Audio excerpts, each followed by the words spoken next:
wrapped in cigar wrapping, was dropped on the side of the road. And the Union Cavalry Scout came across it and picked it up.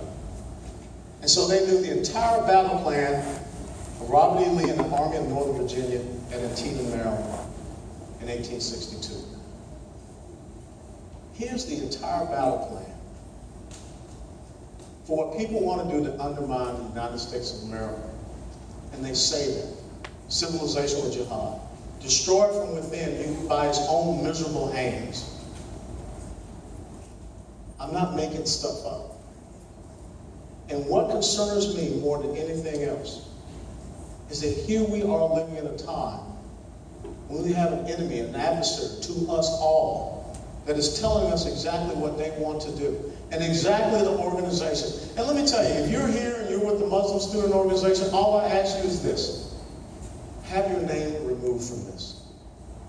Stand up and repudiate the fact that you are listed in this document.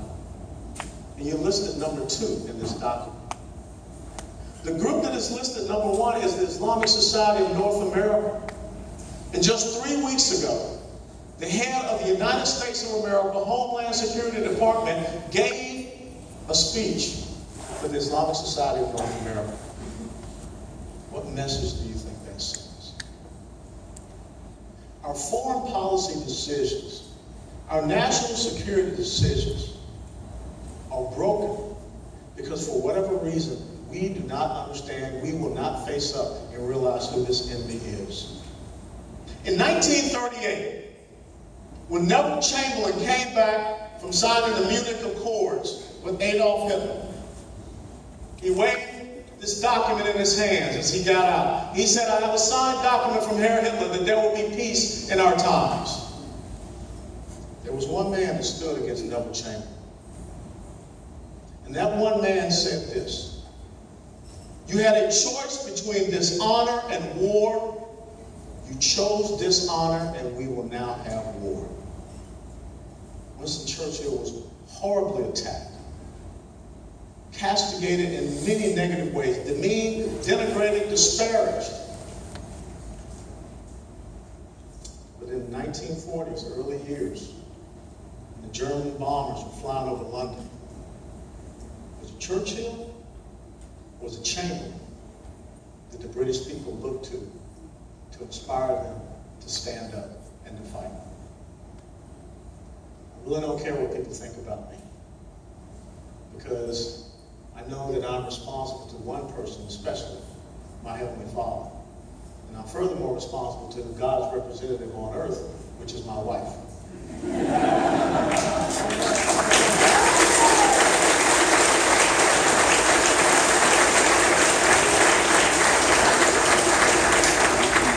That's it.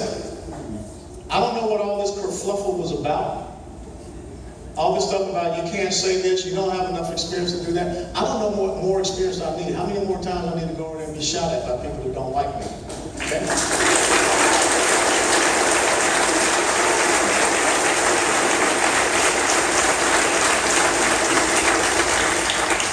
But just the same as Thomas Jefferson and John Adams sat there, and their adversary told them exactly who they are and what they intended to do. That's the choice that we have today. I don't tell people who to vote for, but I will tell you this. I want you to think about what you will pass on to subsequent generations. My father was born in 1920 in South Alabama. He was a man that went and fought for this country in World War II at a time when this country did not afford him all the rights and privileges it did to others. And my father sat me down with my older brother, who was a Marine combat veteran in Vietnam, back when I was 15, on the steps of 651 Kennesaw Avenue. And they said, "We want you to be the first officer in our family." There have been 4 generations of West men, one currently serving now, that are combat veterans. That's how we keep this country safe. That's how we make sure that you can be here.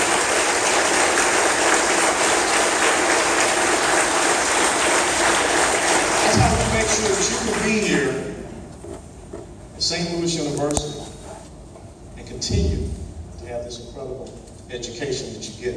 I'm glad my daughter didn't want to come here because this is expensive. Closing quote. Marcus Tullius Cicero, the great Roman statesman. A nation can survive its fools and even the ambitious, but it cannot survive treason from within. An enemy at the gates is less formidable, for he is known and carries his banner openly. But the traitor moves amongst those within the gate freely. His sly whispers rustling through all the alleys, heard in the very halls of government itself. For the traitor appears not a traitor. He speaks in accents familiar to his victims, and he wears their face and their arguments. He appeals to the baseness that lies deep in the hearts of all men. He rots the soul of the nation. He works secretly and unknown in the night to undermine the pillars of the city. He infects the body politic so that it can no longer resist. A murderer is less to fear. The traitor is a plague. If that's not enough, Edmund Burke once said, the only thing necessary for the triumph of evil is for good men and good women to do nothing. God bless you all. Ready for questions?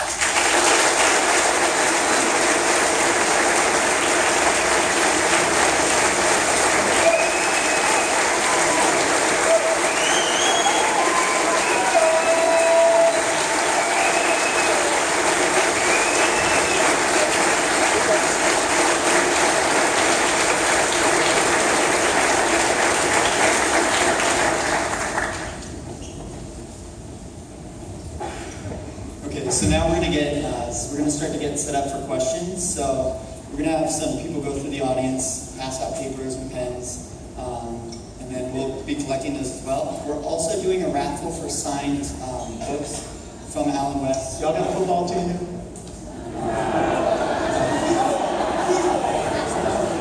Oh, I know y'all play good basketball. But you know what? That little, what the heck is that little mascot out there?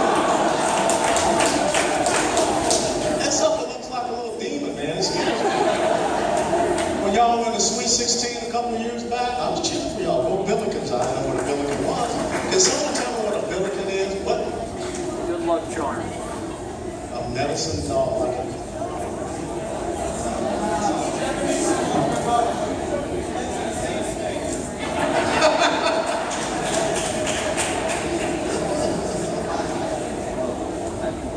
I was having fun. Too much fun. Well, that's totally okay. So for the little slips, we're going to pass out the little slips of paper. Put your name on it, put them in the box, and right after the question period, we'll be raffling off, I think, 4 or 5 books that are signed by Allan West. And then we will also be passing out larger slips, and those are for questions. Hand it back in, and Dr. McGowan will be asking